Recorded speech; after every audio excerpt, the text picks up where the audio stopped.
Dad, you will never set foot in our resorts again. I've called security and revoked your VIP access. That night, his keycard flashed red. My name is Sophia Mitchell, and I'm 32 years old.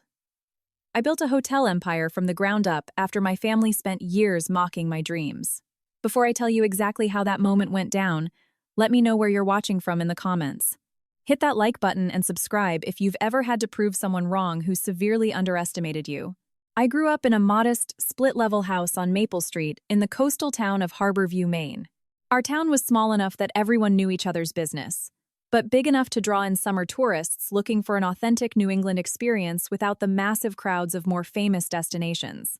My father, Robert Mitchell, worked as the general manager at the Harborview Inn, the only decent hotel in town. From the outside, it looked like he had a respectable career. But inside our home, it was a different story. My dad came home most nights complaining about the guests, the staff, or the owner. He carried a perpetual, bitter grudge over the fact that he didn't own the place himself. My mother, Diane, would listen patiently, offering sympathetic nods while fixing dinner or folding laundry. She had given up her own career as a teacher to raise us and support my dad's ambitions, a sacrifice I wouldn't fully understand until much later. My older brother, James, was my father's pride and joy. 4 years my senior, James walked around with the unearned confidence of being the firstborn son of a man who heavily valued traditional family hierarchy. James played varsity football, got decent grades, and shared my dad's practical, down-to-earth view of the world. When James spoke, my dad listened. When James had ideas, my dad considered them seriously. My younger sister, Ashley, was 2 years younger than me. Pretty and outgoing, she learned early on how to navigate our family dynamics by aligning herself with whoever held the power. Usually, that meant agreeing with James and my dad, forming a 3-to-2 alliance that often left my mom and me in the minority on family decisions. And then there was me, the middle child, always a little out of sync with the rest of them.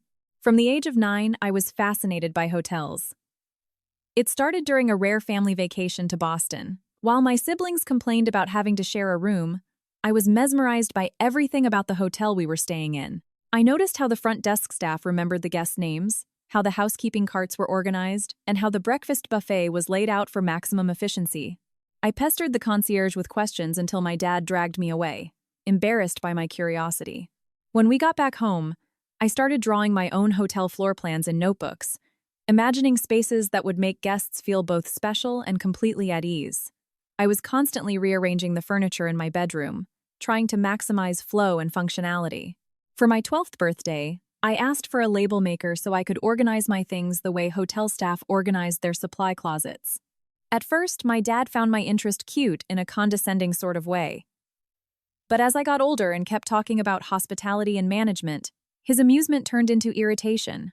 During dinner when I was 14, I enthusiastically shared an idea about hotels offering personalized welcome packages based on the purpose of a guest's trip. My dad scoffed. You think hotels can afford to just give away free stuff to every guest? That's why you'd never make it in this business, Sophia. It's about profitability, not fairy tale experiences. James snickered. Yeah, a little too starry-eyed, Soph. Out in the real world, businesses actually have to make money. Ashley, always quick to follow their lead, chimed in. Not everyone can be as fancy as Sophia wants to be. My mom offered a weak defense. She just has such a creative mind, sweetie. But her voice was completely drowned out by my dad, launching into a lecture about profit margins and occupancy rates. That became the standard blueprint for our family interactions. I would share a dream or an idea, and my dad would tear it down, with James stepping in as backup. My mom would offer superficial support, but never enough to actually stand up to my father. Ashley would watch carefully, then pick the winning side. Despite that, or maybe because of it, my determination only grew stronger. I worked harder in high school, knowing education was my ticket out. I started babysitting at 12, pet sitting at 13, and by 16, I convinced the owner of a small local bed and breakfast to hire me for weekend housekeeping shifts. I saved every single dollar, hiding my cash in a locked cash box shoved in the back of my closet. I knew I was going to need it. When I was accepted into Cornell University with a partial scholarship for their hotel administration program, my dad wasn't impressed. Colleges don't teach you what actually matters about running a hotel. You're wasting your time and money on rich people's theories. When I pointed out that his boss, the owner of the Harborview Inn, had the exact same degree, he waved it off. He was a trust fund kid. His family had connections. You don't. The scholarship covered about half of my tuition, but my parents flat out refused to help with the rest, insisting they had to save for James's law school and Ashley's future college tuition. I didn't argue. The night before I left for college, I emptied my lockbox, combined it with student loans, and promised myself I would find a way to make it happen. For the next 4 years, I lived on ramen noodles and cheap diner coffee. I juggled 2 part-time jobs and still managed to graduate with honors. I invited my family to my graduation ceremony. My dad and James claimed they were too busy to make the trip. My mom and Ashley came, but spent most of the weekend talking about Ashley's upcoming high school prom. When my name was called and I walked across the stage, I heard my mom clap, but when I looked for them in the crowd afterward, they were already gone. They had left early to catch an earlier flight home. That night, surrounded by classmates celebrating with their beaming, proud families, I sat alone in my nearly empty apartment and made myself a promise. I was going to build something so undeniably successful that even my family wouldn't be able to tear it down. And I was going to do it entirely on my own. Degree in hand and a fire in my chest, I moved to Boston and took an entry-level front desk management job at a mid-sized chain hotel. The salary barely covered my tiny studio apartment and my student loan payments, so I took a second job waitressing at night. For 18 months, I pulled double shifts, studying hospitality management journals in my rare free time and observing everything I could about how successful properties operated. My big break came when I was promoted to assistant manager at a struggling boutique hotel called The Harrington. The property had charm and history, but it was bleeding money due to terrible management and outdated systems. The owners, an elderly couple who had inherited the family business, were looking to sell it at a loss. I saw an opportunity to prove myself. With nothing to lose, I approached them with a detailed proposal to turn the hotel around. They were skeptical, but desperate enough to give me 3 months to implement my ideas before they made a final decision on selling. I completely overhauled the hotel's online presence, personally responding to every negative review and offering real solutions. I trained the staff to collect and utilize data on guest preferences to create personalized experiences. I reallocated our limited renovation budget, focusing strictly on high-impact first-impression areas like the lobby and bathrooms, rather than spreading the money thin across the whole property. I introduced a locally sourced artisan breakfast program that actually cost less than the previous bloated buffet, but created a unique selling point we could market. Within 2 months, occupancy rates shot up by 30%. By the end of the 3-month trial, we were operating at a slight profit for the first time in years. The owners were stunned and offered me the permanent general manager position, complete with a massive raise and a small percentage of the profits. It was during this turnaround project that I met Natalie Williams. Natalie was a 6'0", something hotel executive who had climbed the corporate ladder in an era when women in upper management were incredibly rare. She came to stay at the Harrington while visiting her grandkids in Boston. She was so impressed by the personalized welcome note and the local grandparents' guide I had placed in her room that she asked to meet the manager. We ended up talking in the lobby for hours. Natalie became my mentor, advising me on career moves and introducing me to her vast network. She told me she saw something in me that reminded her of herself at that age, a hunger to prove myself and an instinctual understanding of what makes a stellar guest experience. Over the next 3 years, I strategically moved through management positions at increasingly prestigious properties, building my reputation and refining my management philosophy. I lived incredibly frugally, saving every possible dime while building an ironclad credit score. I kept minimal contact with my family during this time, sending birthday cards and making brief calls on major holidays, keeping the conversations strictly surface level. I was 28 when Natalie called me about a small 2-room inn outside of Providence, Rhode Island, that was going into foreclosure. The property had great bones, but had been horribly mismanaged. The bank was eager to offload it, and the asking price was surprisingly accessible if I drained every cent I had saved and took out a massive small business administration loan. It was terrifying. I would be putting everything I had ever worked for on the line. But when I toured the property, I saw exactly what it could become with the right vision and relentless hard work. With Natalie's guidance, I secured the financing. 2 months later, I became the proud, terrified owner of what would become the very first property under Monarch Hospitality. I lived in one of the hotel rooms for the first year, reinvesting every dollar of profit back into renovations. I did a lot of the cosmetic work myself, painting walls late into the night after working the front desk all day. I hired staff meticulously, looking for people who shared my vision for hyper-personalized service. I implemented tech systems that allowed us to track guest preferences unobtrusively. I partnered with local businesses to create unique experiences. Slowly, the property transformed. The reviews started glowing. Repeat bookings skyrocketed. Local media picked up on our unique approach, calling us a refreshing addition to the region's hospitality scene. By the end of the first year, we were running a sustainable, healthy profit. I named the hotel the Chrysalis Inn, a symbol of transformation. The butterfly motif became a subtle branding element throughout the property, from the logo to the delicate details on the wallpaper and light fixtures. I didn't know it yet, but this would become the foundation of the Monarch Hospitality brand. When the hotel had been running successfully for 18 months, I decided it was time to share my triumph with my family. I hadn't seen them in person in over 2 years. I sent formal invitations for a small grand reopening party for the rebranded property, booking and paying for their travel expenses in advance, so there could be no financial excuses. I was nervous but eager as I prepared for their arrival. A part of me still desperately hoped that seeing my success with their own eyes would finally earn me their approval. That naive part of me, the part that had never quite let go of the dream of a supportive family, was about to get a brutal reality check. The reopening weekend of the Chrysalis Inn should have been one of the proudest moments of my life. I had taken a bankrupt property and turned it into a highly profitable, charming boutique hotel with rave reviews and fiercely loyal guests. I had done exactly what my dad always said I couldn't do. They arrived late Friday afternoon. My dad immediately complained about the 2-hour drive from the airport, even though I had offered to arrange a car service, which he had stubbornly refused. My mom complimented the lobby decor but added in the same breath that the cream colors would show dirt easily, a practical concern she felt I clearly hadn't thought of. Within the first 10 minutes, James was interrogating me about profit margins, looking visibly skeptical when I explained our current numbers and growth projections. I gave them a tour of the property, pointing out the curated details I had integrated. The locally made toiletries in the bathrooms, the custom roasted coffee program, the handcrafted furniture from Rhode Island artisans. Ashley seemed momentarily impressed by the Instagram-worthy breakfast setup, right up until James made a snide comment about it being unnecessarily pretentious, which she quickly nodded along to. The moment that truly broke me happened at dinner that night. I had arranged a private meal in our small event space with a local chef, featuring regional specialties and wine pairings.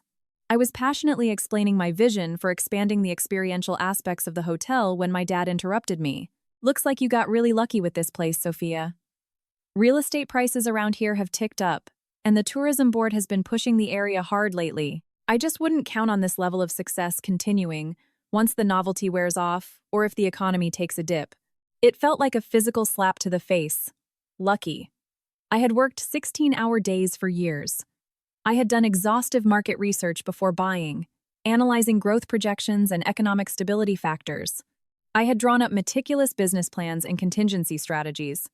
Luck had absolutely nothing to do with it. My mom must have seen my face drop because she quickly jumped in.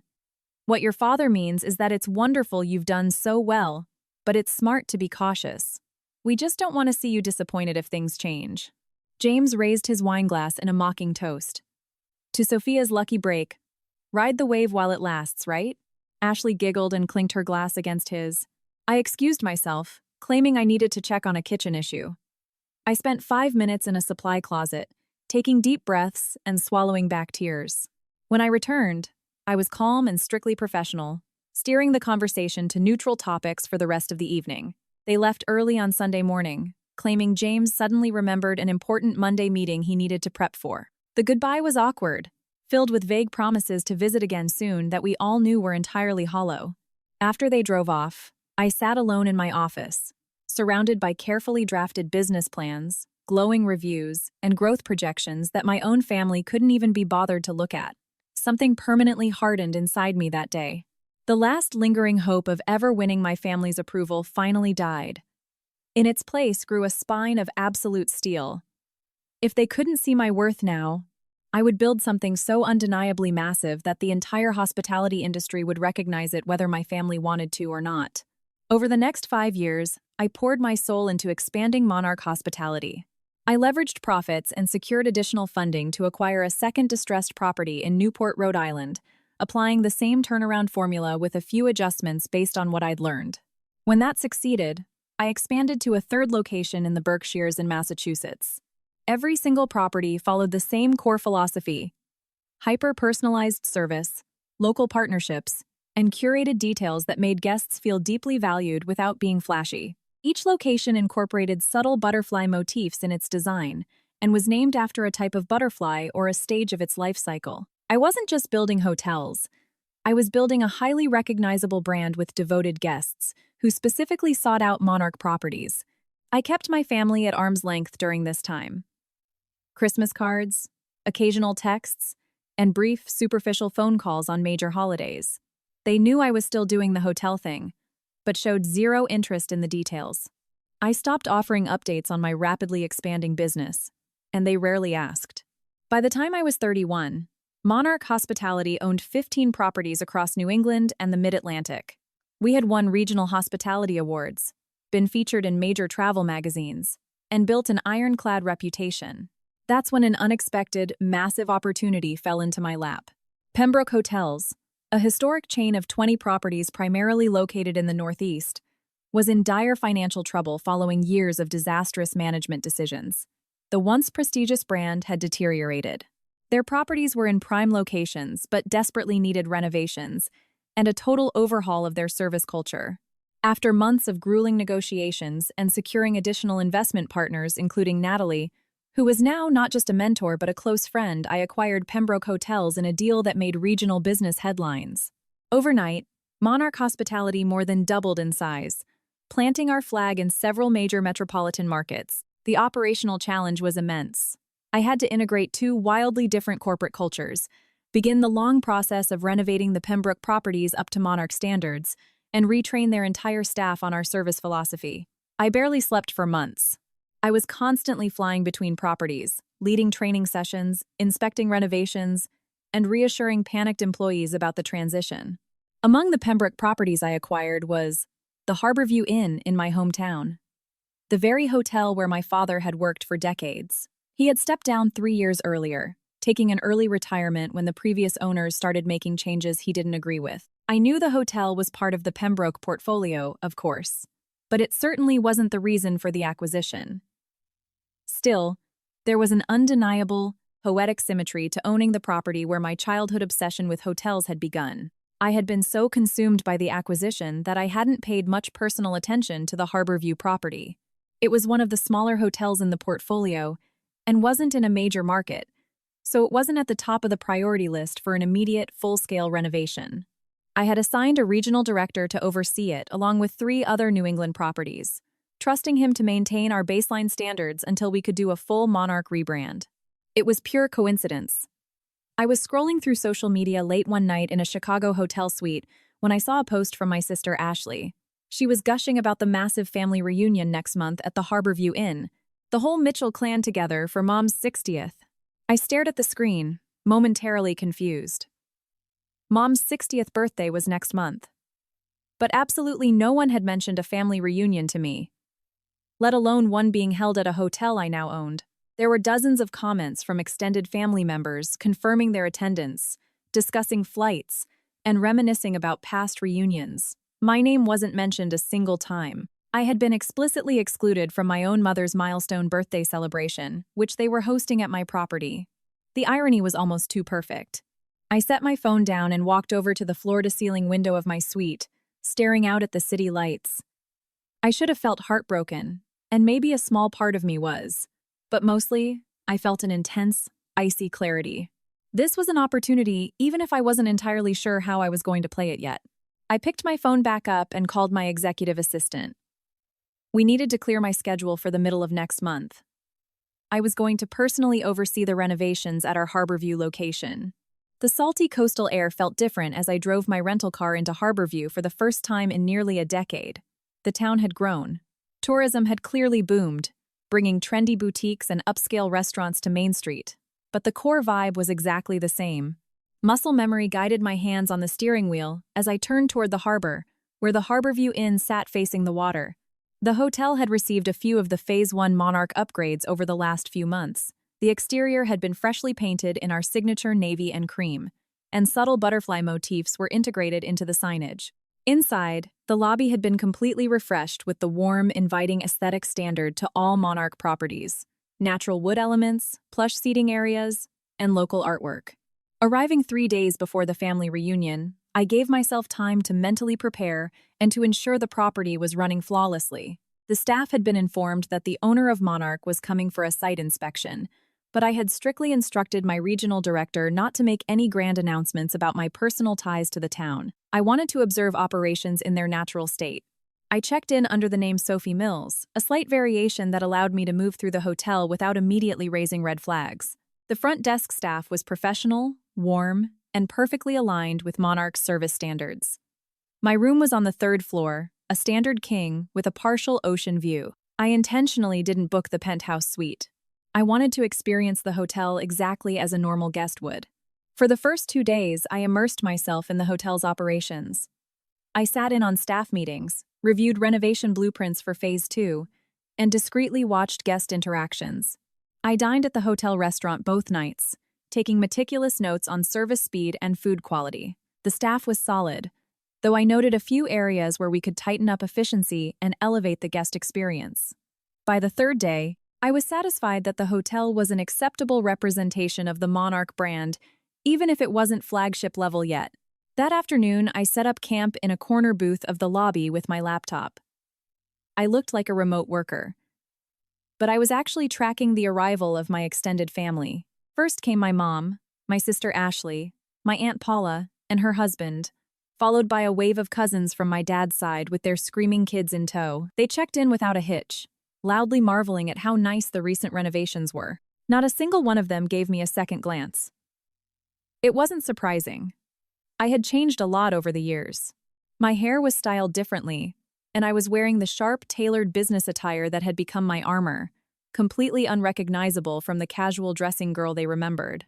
As evening approached, the rest of the immediate family arrived. My dad, James, James's wife Melissa, and Ashley's new boyfriend. I watched over the top of my laptop screen as they walked through the grand entrance. My dad immediately started evaluating the space with a hypercritical eye. Even from 50 feet away, I could read his body language, the slight scowl, the way he scanned the ceiling corners looking for dust or flaws. Some things never change. After they checked in and disappeared into the elevators, I retreated to my room to prepare for the inevitable. I didn't have a rigid script. I wanted to let the situation unfold naturally, but I was absolutely determined to maintain my composure, no matter what happened. I went back down to the lobby around 7 p.m., knowing the whole family would gather there for drinks before their dinner reservation. I sat at the far end of the lobby bar, sipping sparkling water and watching my extended family reunite with loud hugs and laughter. Nobody approached me. Nobody recognized me. It was a bizarre mix of relief and a sharp, familiar sting of invisibility. The group got louder as more people trickled down and the bartender kept the drinks flowing. I watched my mom accept birthday gifts and hugs. She looked a little older than I remembered, but her smile was genuine. My dad was holding court with his brothers, gesturing wildly with his scotch glass, dominating the conversation exactly like he always did. James and Ashley floated between groups, playing the roles of gracious hosts, even though they weren't footing the bill. The tipping point happened when the group finally tried to transition from the lobby to the hotel restaurant for dinner. The restaurant manager, Jonathan, approached my dad politely, explaining that while he could easily seat their party of 20 in the main dining area, the private dining room they wanted wasn't available because it hadn't been reserved in advance. My dad stepped forward, his voice booming across the lobby. "We specifically requested the private room when we booked these rooms months ago. We have family flying in from all over the country for a milestone birthday." Jonathan calmly checked his tablet. "I apologize, sir, but there are absolutely no notes regarding a private room in your reservation. We have a beautiful setup for you in the main dining room, but the private space is currently booked for a corporate event." "That is unacceptable," my dad snapped, his voice echoing. "Who is running this place now?" "The service has completely gone downhill since I ran this building." "Get me the general manager." "I am the general manager, sir," Jonathan replied with saint-like patience. "Then I want to speak to the owner," my dad demanded, his face turning red. I was the GM here for 20 years. I know for a fact the owner would want to accommodate a loyal, long-time executive. This was it. I took a slow, deep breath, set my sparkling water on the bar, and walked calmly toward the escalating scene. I caught Jonathan's eye and gave him a subtle nod. Recognizing me, he visibly relaxed and took a half step back. "Is there a problem here?" I asked, keeping my voice steady despite the adrenaline pounding in my chest. My dad barely even looked at me. "This doesn't concern you, miss. I'm dealing with management." "Dad," James said suddenly, his eyes going wide as he took a closer look at me. I think that's Sophia." My mom gasped loudly, finally turning her full attention to me. The entire lobby seemed to plunge into dead silence as 24 pairs of eyes locked onto me. I smiled the polished, impenetrable corporate smile I had perfected over years of handling hostile takeovers and demanding investors. "Hello, everyone. It's been a while." My dad's eyes bulged, his expression morphing rapidly from confusion to pure shock. "Sophia? What on earth are you doing here?" "Well, Dad, you were just shouting that you wanted to speak to the owner." I gestured gracefully around the lobby. "So, here I am."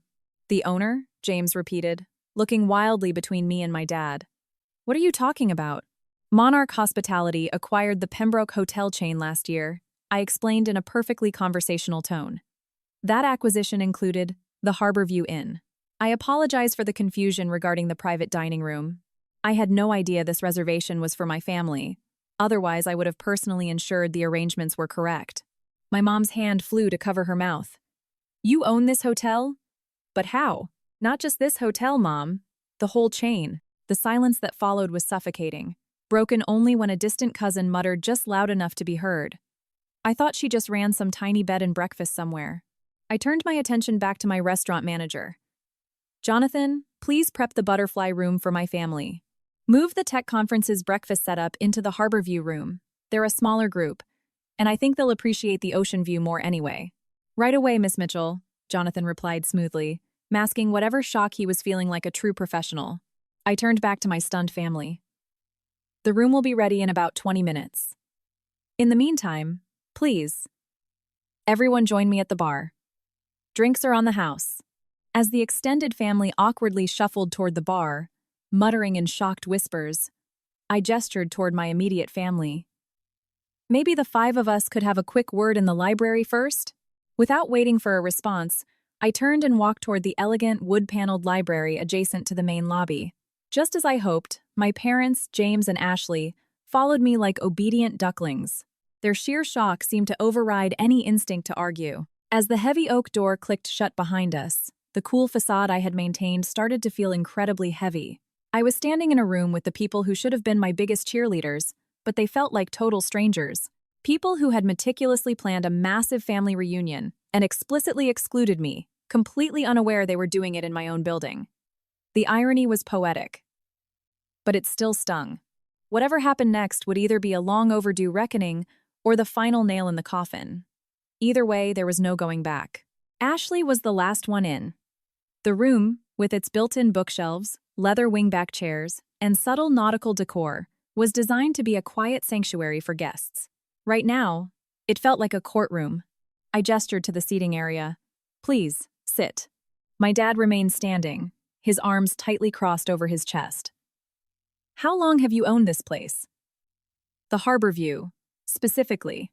About 8 months. But Monarch Hospitality currently owns 35 properties across the Northeast and Mid-Atlantic. 35 hotels." James literally couldn't hide his awe as he sank into a leather chair. My mom perched nervously on the edge of a sofa, her birthday corsage slightly crooked. "Why didn't you tell us?" I tilted my head slightly.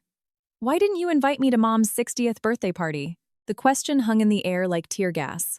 My mom looked away, her eyes tearing up. Ashley suddenly found her manicure fascinating. James awkwardly cleared his throat. My dad, predictably, went straight on the offensive. "Don't try to turn this around on us, Sophia. You've barely kept in touch for years. We didn't even know if you'd bother showing up. So you decided to make that choice for me by not sending an invitation at all. We just figured you wouldn't be able to get away from work," Ashley offered weakly. "You always say you're so busy when we talk." "When we talk?" I raised an eyebrow. You mean those obligatory 10-minute phone calls twice a year where none of you ever ask a single question about my life or my business? My mom finally met my eyes. We are very proud of what you've accomplished, Sophia. I had no idea it was on this massive scale. But we have always supported your career.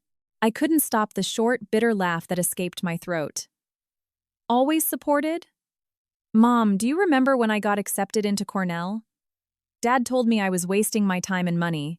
You guys completely cut me off financially, refused to help with my tuition, but happily paid for James's law school and promised the same for Ashley. That was entirely different, my dad interjected defensively.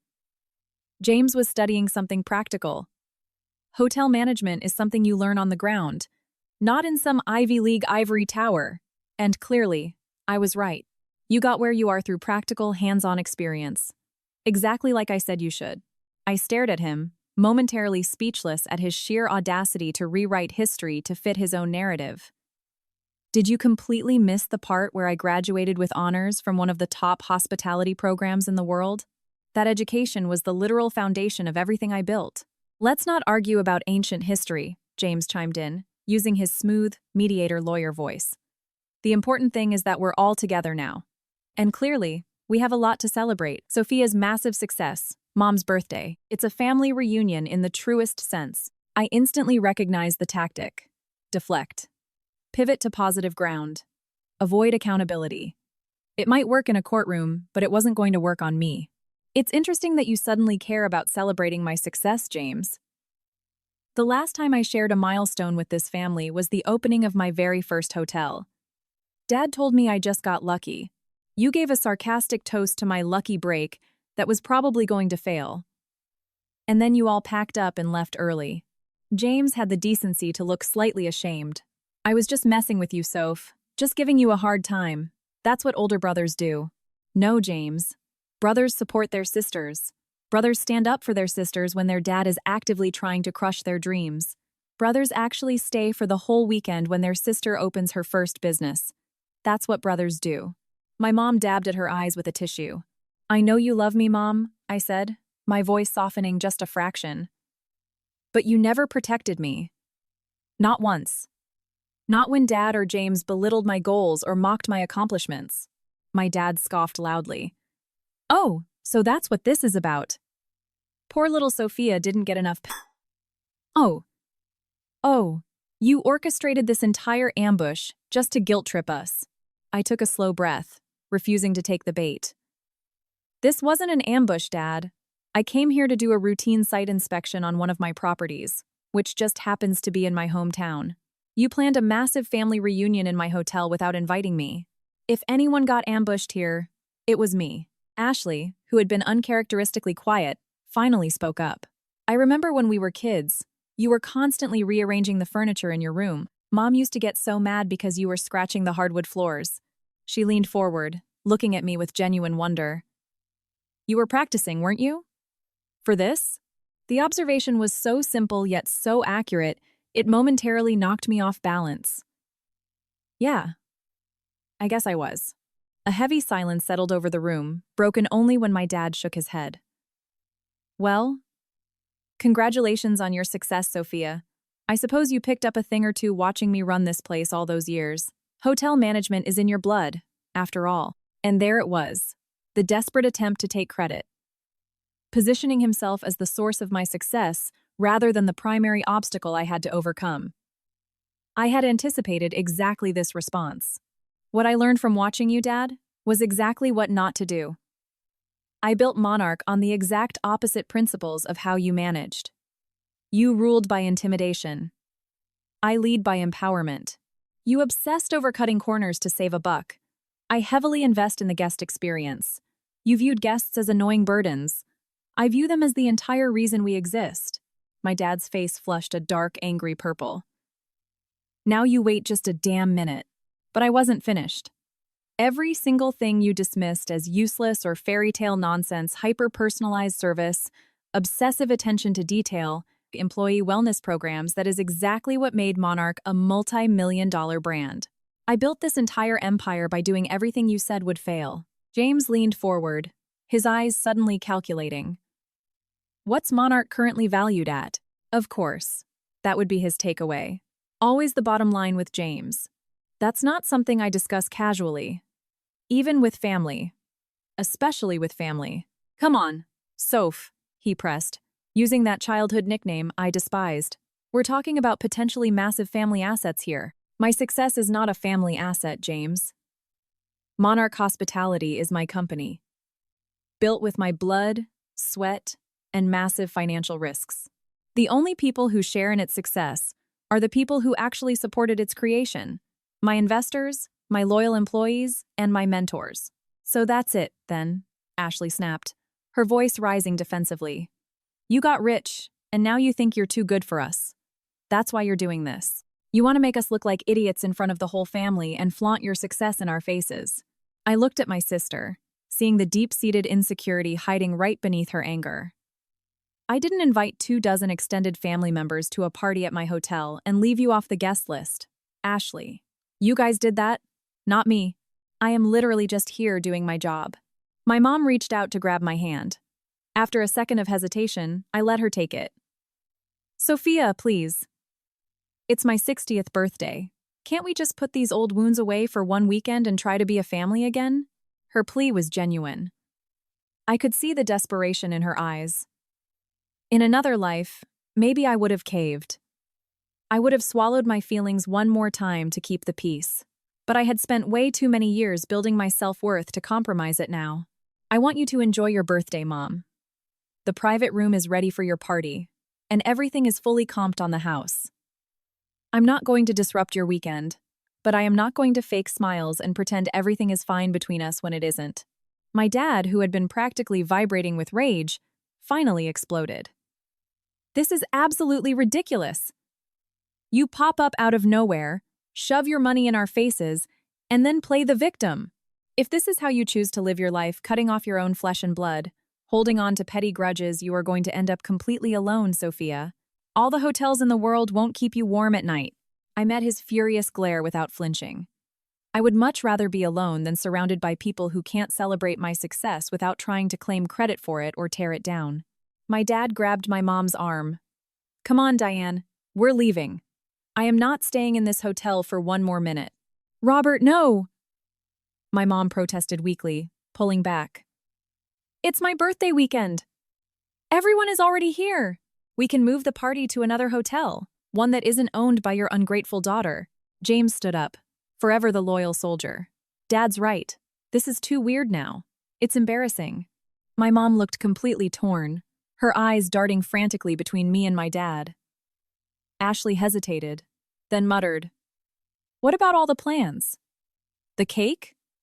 The reservations? My dad was already marching toward the door.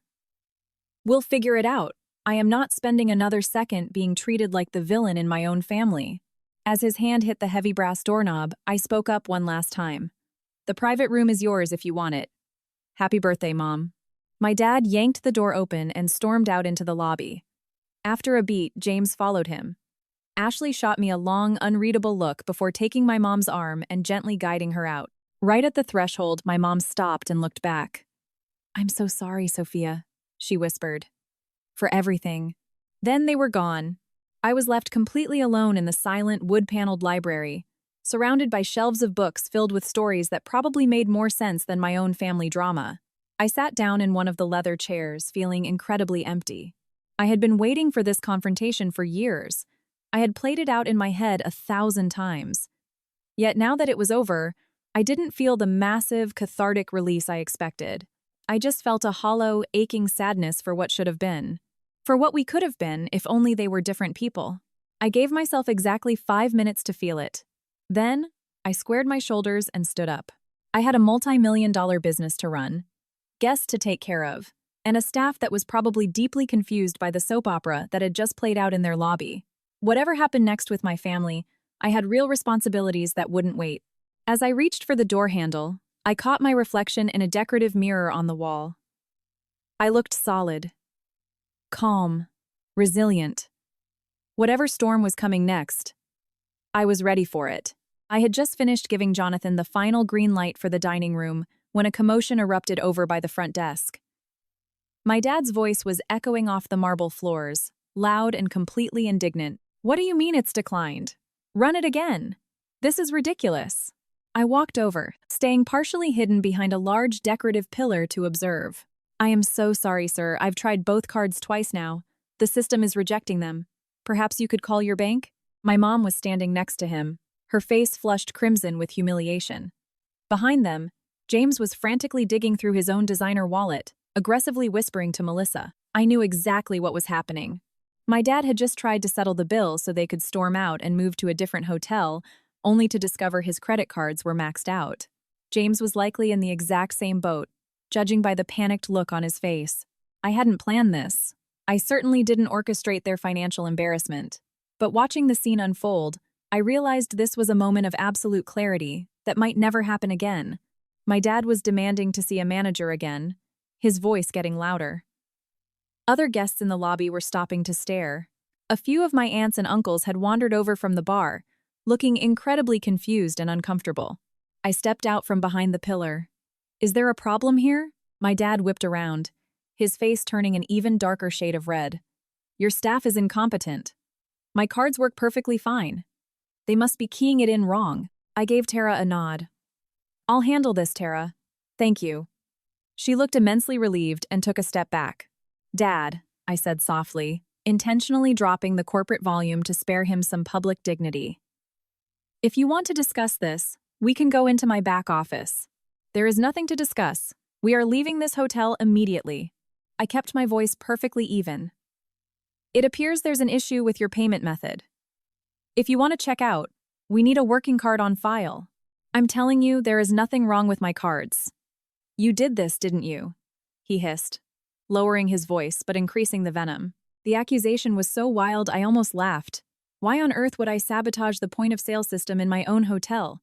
That's terrible for business. Behind him, James and Melissa were still arguing in hushed, frantic tones. From what I could overhear, they had maxed out their cards covering massive renovations on their suburban McMansion. Ashley and her boyfriend were having a similar panicked whisper fight about their own overdrawn accounts. My mom stepped forward, her eyes pleading. Sophia, please. Everyone is staring. This is so humiliating. I made a split-second decision. Mom. Dad. Why don't you all come into the manager's office for a minute? I looked over at the crowd of extended family hovering nearby. To everyone else, please head over to the garden terrace. We have complimentary cocktails and appetizers waiting for you while we sort out a minor administrative glitch. I ushered my immediate family into the small, modern glass office behind the front desk. I closed the door, shutting out the noise of the lobby, and turned to face them. This is exactly what I was talking about, my dad immediately started. Using your power to manipulate and humiliate us. Dad, stop, I sighed, rubbing my temples. This has absolutely nothing to do with me. Credit cards decline all the time. It happens to guests every single day in every hotel on the planet. So you're saying it's just a massive coincidence that all of our cards suddenly stopped working right after we had a fight? James challenged, crossing his arms. Yes, James. That is exactly what I'm saying. I don't have the desire, or the legal ability, to freeze your personal bank accounts. Though I am genuinely curious why not a single one of you has enough available credit to cover a one-night hotel deposit. My mom sank into one of the office chairs, looking utterly exhausted. Robert was forced into early retirement 3 years ago. His pension isn't nearly what we expected it to be. James has been trying to help us out with bills, but with the kids' private school tuition. Her voice trailed off. I suddenly saw my family in a completely new light. My fiercely proud, domineering father was hiding his financial ruin behind loud complaints and aggressive criticism. James, the golden boy lawyer, was living a luxury lifestyle entirely funded by maxed-out credit. Ashley was just following the pack, clearly possessing zero financial independence of her own. For years, I had assumed they were thriving without me. I pictured them living comfortable, upper-middle-class lives, maybe occasionally feeling a twinge of guilt for not supporting me, but mostly doing great. It had literally never crossed my mind that they were drowning while I was building an empire. Realizing this didn't erase the years of emotional damage, but it dramatically shifted my perspective. I looked directly at my dad. You have 2 options. You can stay here as my personal guests for the remainder of Mom's birthday weekend. Your rooms, meals, and all hotel services will be entirely comped. Or, you can walk out those doors and try to find a hotel that will let you check in with declined cards. Oh, so now you're offering us charity? He sneered. But I could see the intense conflict in his eyes. His massive ego was going to war with stark, undeniable reality. It's not charity, Dad. It's business. Having my family cause a massive scene in the lobby is bad for Monarch's brand image. Comping your stay is simply the most efficient PR solution. I knew speaking to him in cold, calculating business terms would work better than offering pity. I was right. His analytical brain engaged, overriding his pride. And what are the conditions of this little arrangement? He asked suspiciously. Only one. You treat my staff with absolute respect. Every single person working in this building. From the housekeepers to the executive chefs. No yelling, no demanding special treatment, and absolutely no pulling the "I'm the owner's father" card. Period. My dad opened his mouth to argue, but my mom cut him off sharply. That is more than reasonable, Robert. Take the deal. She turned to me, her eyes shining. Thank you, Sophia. That is incredibly generous. James looked torn between massive relief and bitter resentment. This doesn't change anything, you know. You can't just buy your way back into the family with free hotel rooms. I met his gaze dead on. I'm not trying to buy my way back into anything, James. I am offering a practical solution to your immediate problem. What happens with our family long-term is a much bigger conversation that we aren't going to solve this weekend.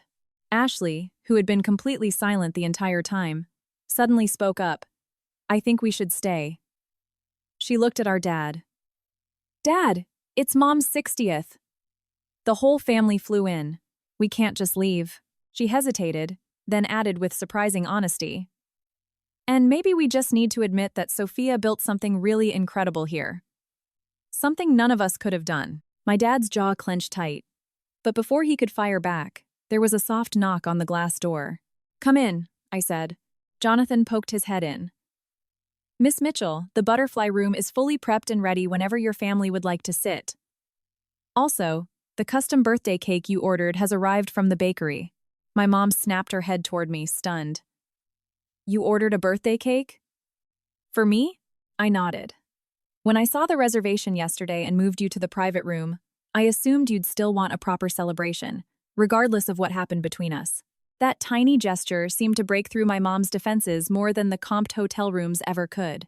Tears spilled over her eyelashes. You were always so thoughtful like that. Even when you were a little girl, you noticed the details the rest of us completely missed. My dad looked at my mom, then at me. He let out a long, heavy sigh. The fight finally draining out of his shoulders. Fine. We'll stay. For your mother's sake. He pointed a rigid finger at me. But don't think this means I approve of how you've handled things. I didn't blink. I stopped looking for your approval a long time ago, Dad. I didn't say it to be cruel. It was just a simple, unshakable truth. Still, I saw something flash in his eyes, a flicker of real pain, or maybe just the sudden, jarring recognition of exactly who I had become. My mom stood up, smoothing down her skirt with trembling hands. We should get back to the party. Everyone must be wondering what's going on. As they filed out of the office, my dad paused in the doorway. He looked around the lobby, taking in the elegant lighting, the pristine floors, the flawless flow of the space. The hotel looks different, he muttered. Better. I'll give you that. It was the closest thing to a professional compliment he had ever given me. I nodded, accepting it for exactly what it was. A microscopic crack in a very thick wall. Ashley lingered behind for a second after the others walked out. It's not just Dad, you know, she said quietly. We were all jealous. Watching you succeed from afar while we pretended we didn't care. Her blunt honesty shocked me. Thanks for admitting that, she shrugged weakly. Doesn't fix anything, does it? I thought about it for a second. Maybe not. But admitting the truth is usually the first step to changing things. I guess we'll see. She gave me a tight, sad smile, then turned and jogged to catch up with our parents. I stayed in the glass office for a few more minutes, letting the adrenaline metabolize out of my system. My family was staying, but they were staying entirely on my terms. The power dynamic had permanently shifted. Whether that new dynamic could actually support a healthy relationship or just breed a new type of dysfunction remained to be seen. My phone buzzed in my pocket. It was a text from Natalie. "How's the hometown inspection going?" I smiled slightly and typed back. "Complicated. I'll tell you all about it later." I squared my shoulders, pushed open the glass door, and walked out into the lobby to make sure my mother had the best 60th birthday party money could buy. The rest of the weekend existed in a bizarre, fragile purgatory between tension and tentative reconciliation. My dad maintained a stiff, rigid politeness. It was light years away from a genuine apology, but it was also a massive improvement from his usual explosive criticism. James awkwardly bounced between asking me highly specific questions about hotel investment strategies and defensively justifying his own career choices. Ashley seemed genuinely reflective, quietly watching me manage the staff and seamlessly put out operational fires. My mom spent the entire weekend desperately trying to bridge the gap. She alternated between tearful, whispered apologies for the past and overwhelming enthusiasm for my future. I accepted her efforts with a cautious grace. I refused to pretend that decades of neglect were magically erased by one comped hotel stay, but I also didn't want to cruelly reject her attempts to finally show up for me. The birthday dinner itself was a massive success. The private butterfly room looked stunning. The food was flawless, and the cake, a wild Maine blueberry creation from a local baker, was a hit. I made a brief appearance, gave a polite, sincere toast to my mom, and then quietly slipped out so they could celebrate as a family without the heavy complication of my presence. By Sunday afternoon, most of the extended family had checked out. They were all incredibly confused but genuinely thrilled to see me again, dragging promises out of me to stay in better touch. I didn't make any promises I couldn't keep, but I was significantly warmer to them than I had been in a decade. My immediate family was scheduled to check out on Monday morning.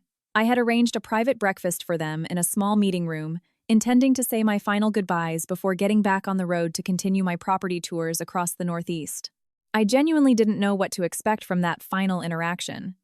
Half of me expected the hostilities to return the second the public constraints of the weekend were gone. The other half hoped for a moment of real connection, even if I was trying to keep my expectations grounded. What I absolutely did not expect was to walk back to my suite on Sunday night and find my mom sitting on the hallway floor, leaning against my door. "Mom?" I asked, startled. "Are you okay?" She scrambled to her feet, nervously smoothing down her slacks. "I was hoping we could talk. Just the two of us." I hesitated for a split second before swiping my keycard and pushing the door open. My suite was pristine and entirely impersonal. I had learned early on to travel light and leave zero footprint, even in buildings I owned. "Do you want some tea?" I asked, walking over to the small kitchenette. "That would be lovely. Thank you." While I brewed 2 cups of chamomile sourced from a local Maine farm as part of our regional partnerships, my mom sat on the edge of the velvet sofa, looking around the room with intense curiosity. "Do all of your hotels look like this?" she asked. "Every property has its own unique character," I explained, bringing the mugs over to the coffee table. "But they all share the same core DNA. Natural materials, local art, comfortable but elevated furnishings." She took the mug with a quiet thanks, wrapping both hands around it as if gathering her courage. "I made so many mistakes, Sophia." I sat in the armchair across from her. I didn't confirm or deny her statement. I had learned in business negotiations that sometimes the most powerful thing you can do is just leave dead air for the other person to fill. "I spent this entire weekend just watching you," she continued, her voice trembling slightly. "The way you command this building. The way your staff looks at you with actual respect, not fear. You are so fiercely confident and competent." She looked down into her tea. "I am so incredibly proud of you. I should have told you that years ago. I am so sorry that I didn't." "Thank you," I said simply. She looked up, tears brimming in her eyes. "Is that it? Just thank you?" I set my mug down on the coaster. "What do you want me to say, Mom? That it's fine? That watching you let Dad and James relentlessly tear down my dreams didn't completely break my heart? That finding out I was explicitly excluded from your milestone birthday in my own hotel didn't hurt?" She flinched. "No. I don't expect you to say any of that. I just hope you know that I always loved you. Even when I was terrible at showing it. I do know that," I said, my voice softening. "I really do. But love without action, love without protection or defense, feels incredibly hollow when you're the one on the receiving end. A single tear tracked down her cheek, and she quickly wiped it away. I was afraid of your father. Not physically, she added quickly, seeing my eyes narrow. But I was terrified of his disapproval. Of his anger? It was just easier to keep my head down and go along with him to keep the peace. Easier for who? I asked. It wasn't meant to be cruel. It was a genuine question, because it wasn't easier for me. No, she admitted, her voice breaking. It was easier for me. It was incredibly selfish. Her blunt admission shocked me. I had fully expected her to launch into a list of justifications and excuses. I expected her to try and guilt-trip me into letting the past go. Owning her cowardice so plainly was completely disarming. Why now? I asked.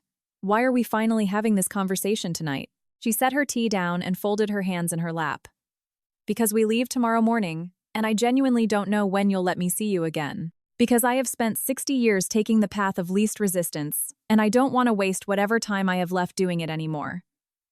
Because you are my daughter, and I miss you desperately. I miss having a mom too, I admitted quietly. But the reality is, we've been strangers for a very long time. Can that change? She asked, her voice small but laced with desperate hope. I thought about it carefully. I wanted to be honest, but I didn't want to destroy the fragile bridge she was trying to build. I don't know. Maybe. But it's not going to happen overnight. And it's not going to happen without a lot of very uncomfortable work from both of us. What does that look like to you?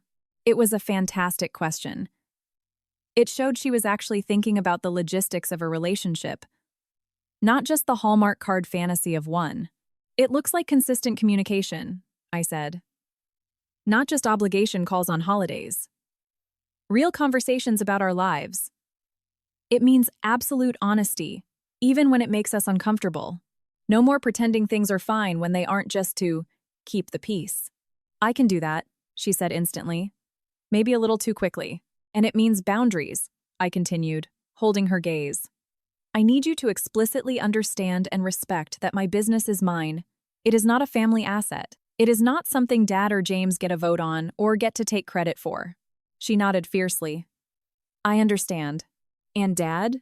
That's complicated, she admitted. I don't know if he and I will ever be on the same page about this. He's incredibly proud, but he's also hurting. Being forced to retire gutted him. His entire identity was tied to being the provider, the big boss. Watching you easily succeed where he constantly struggled, it's tearing him apart. I understand the psychology of it, Mom. But understanding his insecurity doesn't mean I have to tolerate his abuse. His pain doesn't justify how he treated me. You're right. It doesn't, she agreed, surprising me again. He has to take responsibility for that himself. I'm not making excuses for him anymore. I'm just telling you where he's at. We sat in silence for a long time. The heavy, suffocating tension that had defined our relationship for a decade hadn't magically vanished, but it felt remarkably lighter. It felt like a foundation we could actually walk on without it collapsing. Would you be open to having lunch with me when I come down to Boston next month? She asked tentatively. Just the two of us. It was a small, manageable ask. A trial run. I found myself nodding. I'd really like that. She smiled a huge, genuine smile that instantly made her look 10 years younger, reminding me of old photo albums from before the weight of her compromises dragged her down. Thank you for the tea, Sophia, and thank you for listening to me. After she left, I stood by the window for a long time, watching the harbor lights reflect off the dark water. The conversation hadn't fixed everything, but it was arguably the most significant thing to come out of this entire bizarre weekend. I thought about Monarch Hospitality, 35 properties, thousands of employees who relied on my leadership. I had built an absolute juggernaut. I had proven every single person who doubted me dead wrong. And yet, standing alone in my massive luxury suite, I realized that all the financial success in the world didn't mean a thing if it wasn't connected to a deeper purpose. The brand I had built was a direct expression of the things I craved the most as a child. The desperate need to feel welcomed, to feel seen, to feel valued, and to find comfort in a space designed specifically to take care of you. The irony was glaring. I had built a multi-million-dollar empire entirely dedicated to making strangers feel like they belonged, specifically because I had never felt like I belonged in my own home. Maybe that was my superpower all along. Over the next 6 months, my mom and I met for lunch in Boston exactly as planned. That lunch turned into a regular cadence of phone calls and occasional weekend visits. Our relationship wasn't perfectly healed, but it was evolving into something entirely new. Something honest. My dad remained distant. He no longer actively criticized my business choices, but we kept our conversations strictly to the weather and sports. James eventually reached out, trying to pitch me on a few lucrative hotel investment opportunities. I politely but firmly redirected him to Monarch's Public Investor Relations Department, and he never brought it up again. Ashley surprised me by actually applying for a mid-level marketing position at Monarch Hospitality. I made sure her resume went through the exact same rigorous interview process as every other candidate. She earned the job on her own merits, joining a regional team where her deep obsession with social media trends actually proved incredibly valuable. But the most profound development happened 6 months after that fateful weekend at the Harborview Inn. I officially launched a mentorship foundation for underprivileged youth who wanted to pursue careers in hospitality, but lacked the financial resources or family support to make it happen. I called it the Chrysalis Initiative.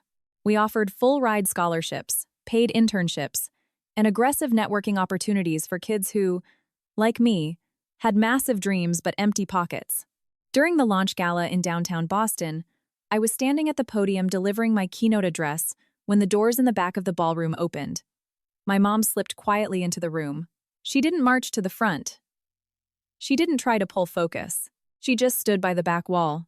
But when our eyes finally met across the crowded room, she gave me a small, incredibly proud smile and a deep nod that spoke louder than any apology ever could.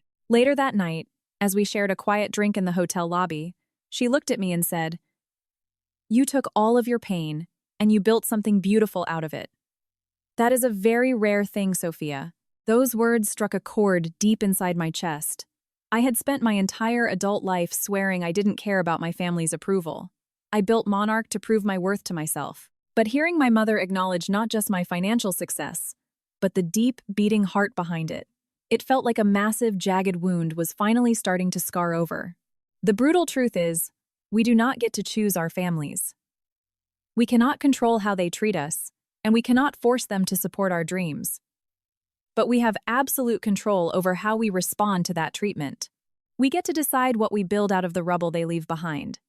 We get to choose who we become not just in spite of where we came from, but because of it. My name is Sophia Mitchell. I am the founder and CEO of Monarch Hospitality. I create spaces where people feel profoundly valued and welcomed.